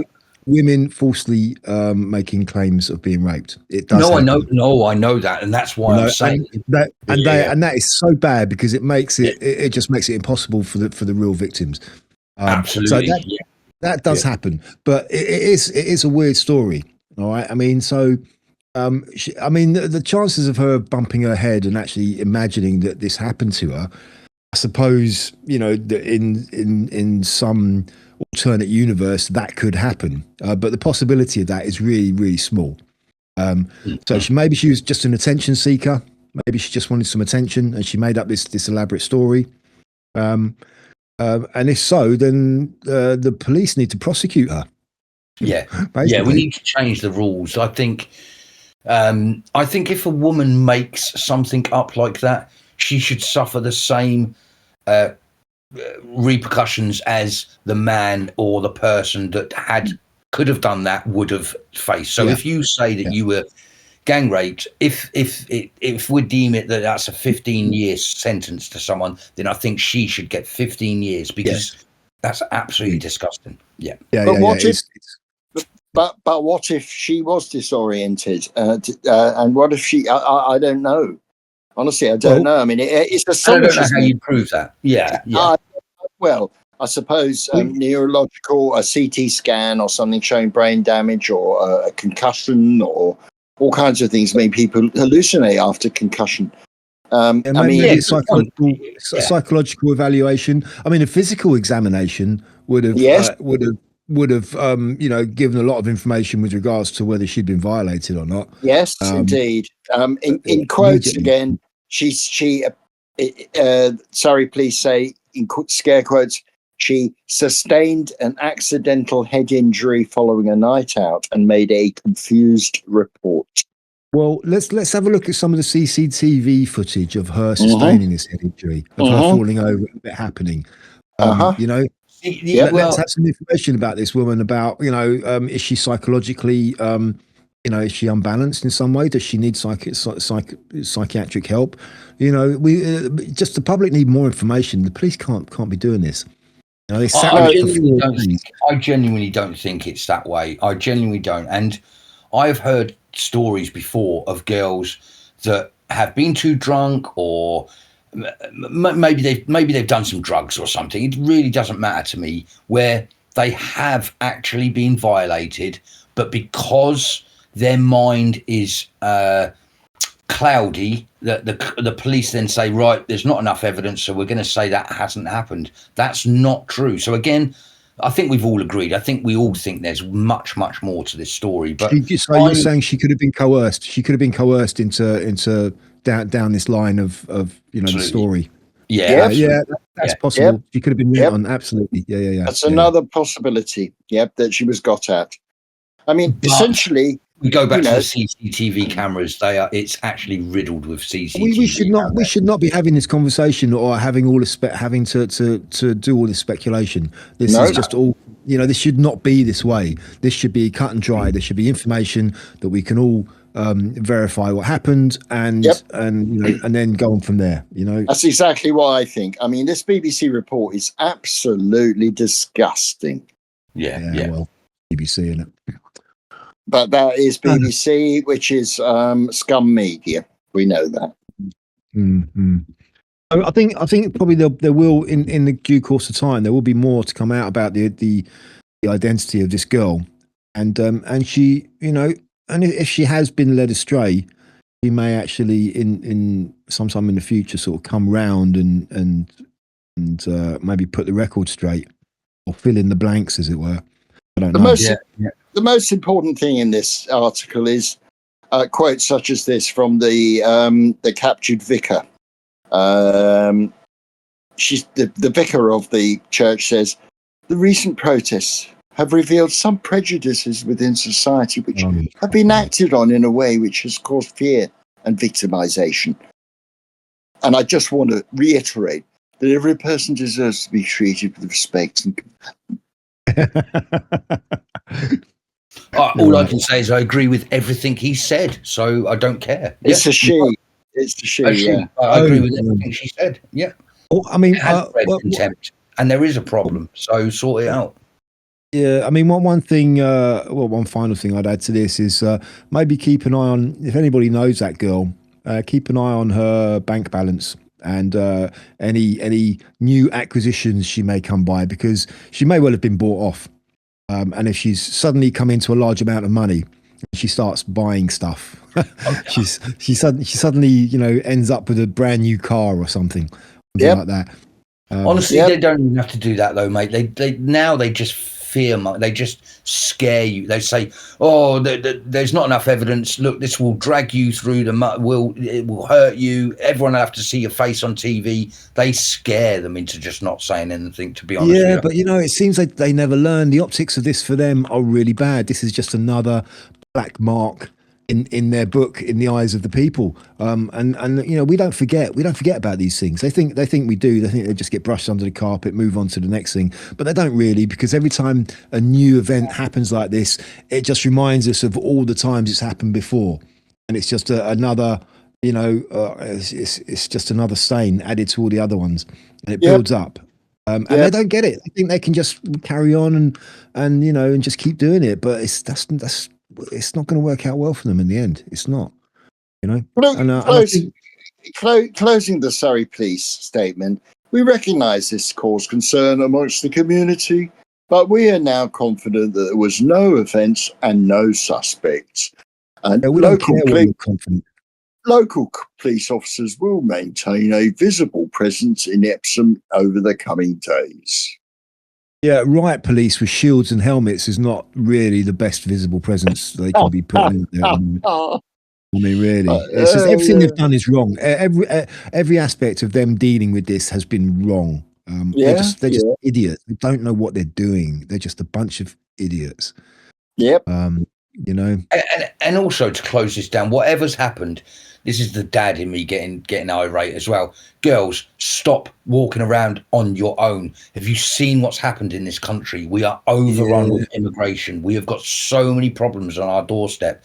Grow up, realise that you're being stupid. Don't get drunk and be on your own. Don't even get drunk with a couple of you. Like, be out with some men, or have one of you that's absolutely sober. Like, go back to old-fashioned ways and realise that there is dangers around every corner. I'm not trying to make you all into scared little puppies. But no way.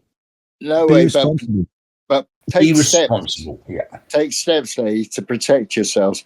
And look at Ross Kemp's recent report. Look at Ross Kemp, who went over to Calais. Yeah. And have you seen that? Have you seen that? I wouldn't pay any attention to what that geezer says. I wouldn't pay any attention to what he says. It's not what he says. It's what the people he interviews say. And and he's talking to three lads who look like they come from sub-Saharan Africa, and they're talking about how they rape women and what they do in detail. And they're the one. Do you not think about what it felt like for the girl? And they have no concept of what they could do. Yeah, that's the one. You've seen it. They should be marked out, and they should be marked for denial of entrance. They should be. They should be arrested. Yeah, because you're. Excuse me, mate, but you're in England now, and we don't do things like that. Absolutely. And the scumbags that do things like that are caught and punished if we can catch them. And they're punished. Maybe not anymore. Maybe not anymore. Brighton Beach, they've been sentenced. They've been tried and found guilty, but they haven't been sentenced yet. And that's that's the crux of the matter. Let's see what they get sentenced to. Yeah, that's standard. That's standard. They find guilty, and then later on they convene and they give three of them, one filmed, two raped. Yeah, two of them just came over on boats in the last couple of months, so they should be either just immediately deported, and one of them has only been here, like the other one, for about a year. So all three of them should be just deported immediately. No questions asked. They're finding a problem with that. They're finding a problem, and that's what's going to be interesting. If the sentencing takes place and they're placed in an English prison, then no, okay, lock them up. It's going to cost a fortune. I would kind of think that a chemical castration would be needed in this case. I think a full-on physical castration. The whole of their wedding tackle should be removed. Sorry, that's extreme, but I think that's what's required. Mm-hmm. Should get rid of a lot of it. They'll never be able to do it again. No, because these are a danger, and it looks like a permanent danger. If they're acting like this, in concert as well. You know, the three of them agreed with this, and they took a very vulnerable woman who was extremely drunk. If I found a drunk woman, if either of you, us three, found a very drunk woman, we would assist her. I have done in the past. I have found. Yes, drunk I women. have as well. Yeah. And there is no possible way would I think, cool, yeah, I'll have a go. You know, what the hell? What the hell sort of barbaric behaviour is this? Excuse me. But don't excuse me. It's absolutely barbaric. Yep. This has, you know, well, I'm sure this has got to. We must be approaching a tipping point here. We must be approaching a kind of event horizon with this. You know, a critical mass. Where and I kind of feel we are. But it's just to hear it continually happening is just, you know. It honestly seems like every day. It's not, but it seems like it. You know. Yeah. And these are the ones that are reported on the mainstream media. I mean, in where I live, there have been several cases. Oh yeah.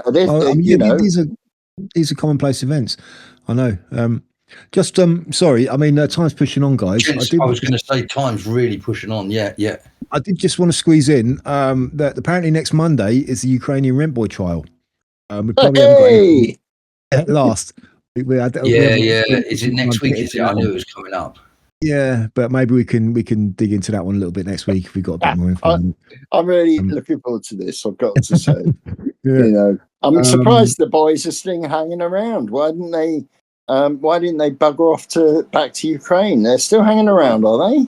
What the hell? No, nobody knows. Nobody knows anything. I guess all will be revealed at the trial, hopefully. But it's being apparently there's a media blackout on it. Starmer's put a complete blackout on it, so he's really, really worried about the information that this contains. Yeah.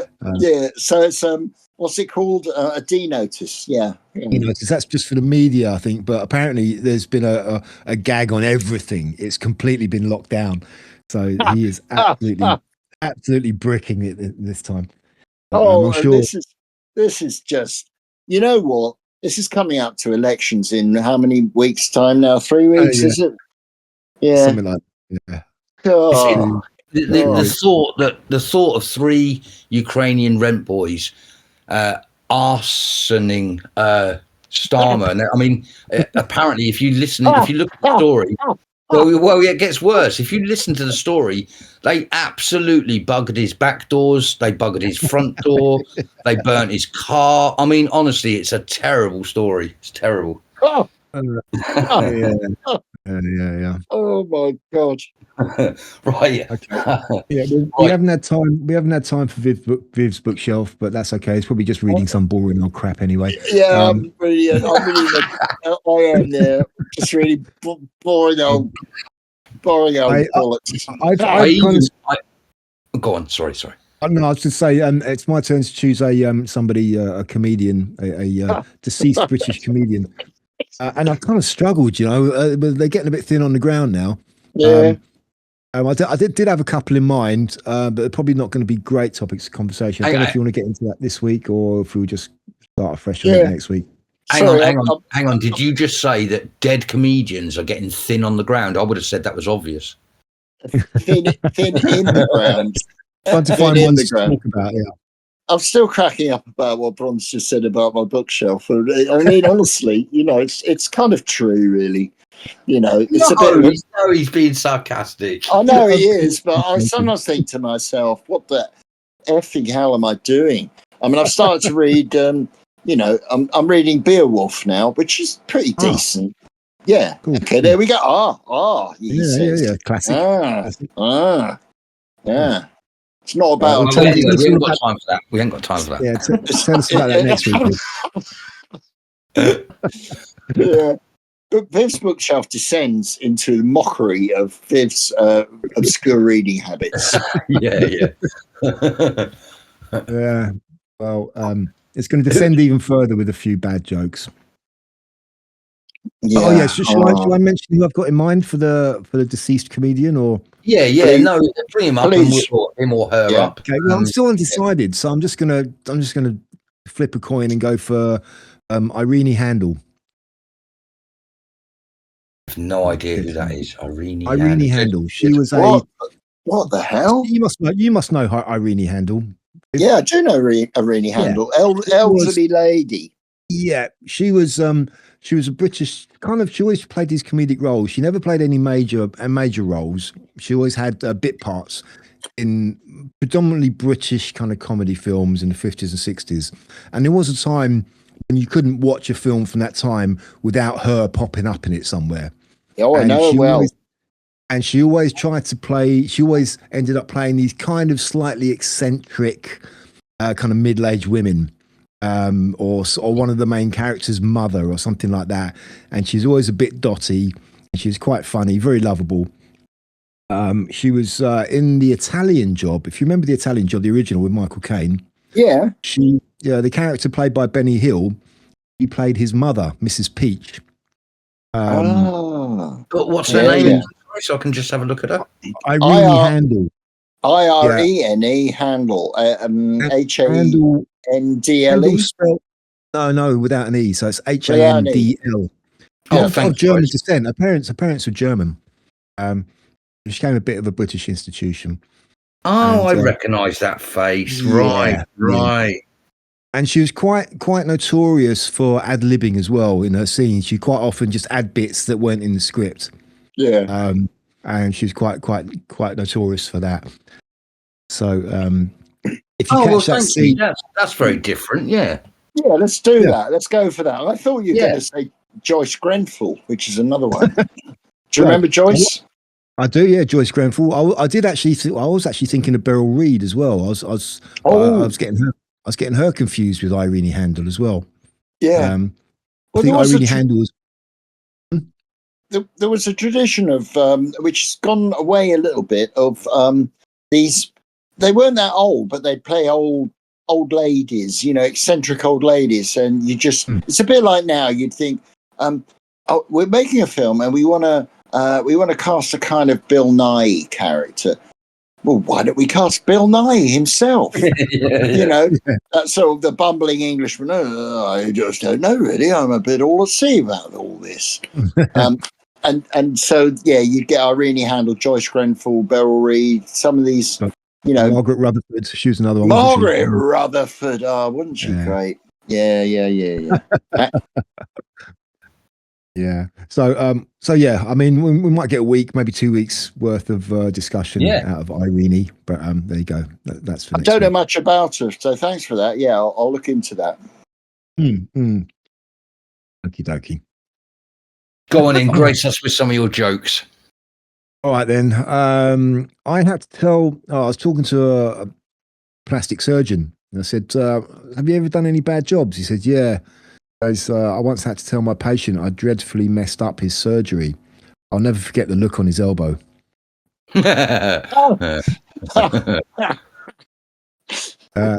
This one's a bit dark. My neighbour was fired for having sex with his patients. It's too bad. He was one hell of a veterinarian.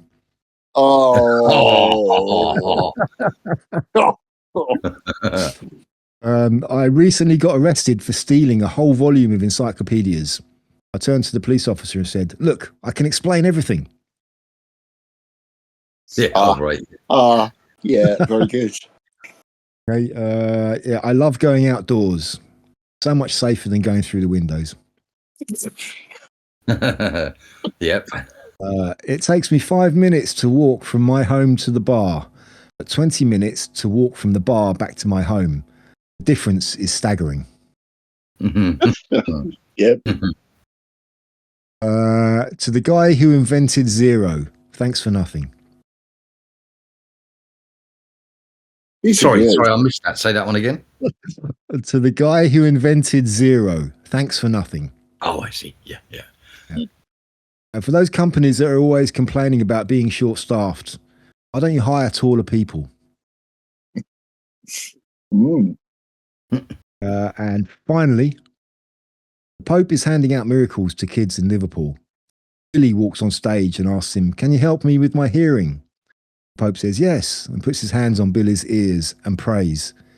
He removes his hands and says, "How's your hearing now?" He says, "I don't know. It's not until next Wednesday." That's how I laugh. Apologies to the people of Liverpool for that one. Oh, shut up, Viv.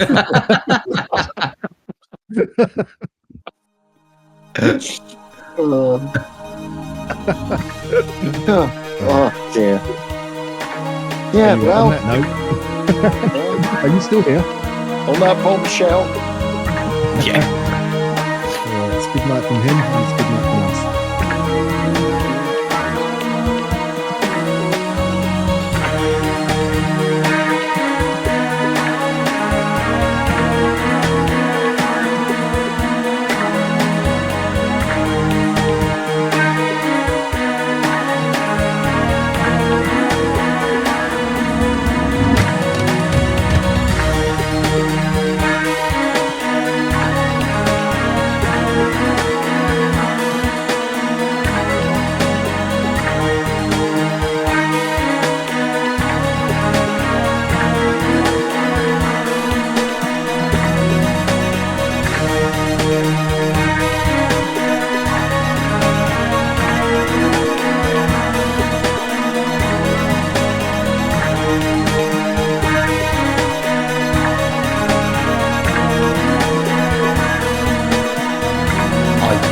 Do you know what? I don't know how to stop this. This week, I don't know how to stop it. Where's the little? I've lost my little button for stopping it. Go from one extreme to another. Um, You don't start it one week and you can't stop it the next week. This is genuinely. I've normally got a little box on the side. What's happened to the screen? How do I do that? Oh no. Well, What are you doing, mate? It's going to record It's going to record everything for a week. yeah. No, I've got a way. I've got a way of stopping it. You get a hammer. Yeah. And you hit it with a hammer. Oh, is that? Yeah. That's the technical option. It is, yeah. That is tech support. That is, you ring them up. That's what that's. Oh, there it is. There it is. I found it. Right. I will actually be able to say goodbye now. Right. So, sorry. Goodbye.